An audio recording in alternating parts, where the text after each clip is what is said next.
অন্যদিকে ফের একবার হাইকোর্টের দ্বারস্থ অভিষেক বন্দ্যোপাধ্যায়ের আত্মসহায়ক সুমিত রায়।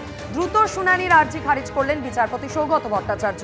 কলকাতা হাইকোর্ট এবং সুপ্রিম কোর্টে আগাম জামিন পেয়েও অস্বস্তিতে সুমিত রায়। দুটি মামলা ছাড়াও আরও 4টি এফআইআর রয়েছে সুমিত রায়ের বিরুদ্ধে।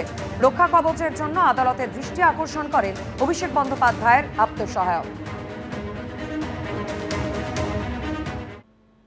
ঝাড়গ্রামে কংসাবতী নদীর পারে দুই হাতির লড়াই। দলছুট হাতি রামলালের সঙ্গে লড়াই অন্য একটি হাতির।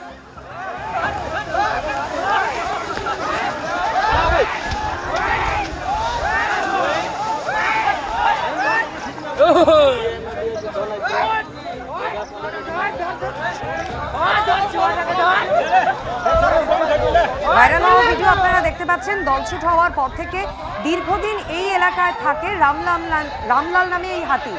অন্য একটি দলছুট হাতি এই এলাকায় আসাতেই লড়াই বাঁধে, এমনটাই অনুমান বন দপ্তরের।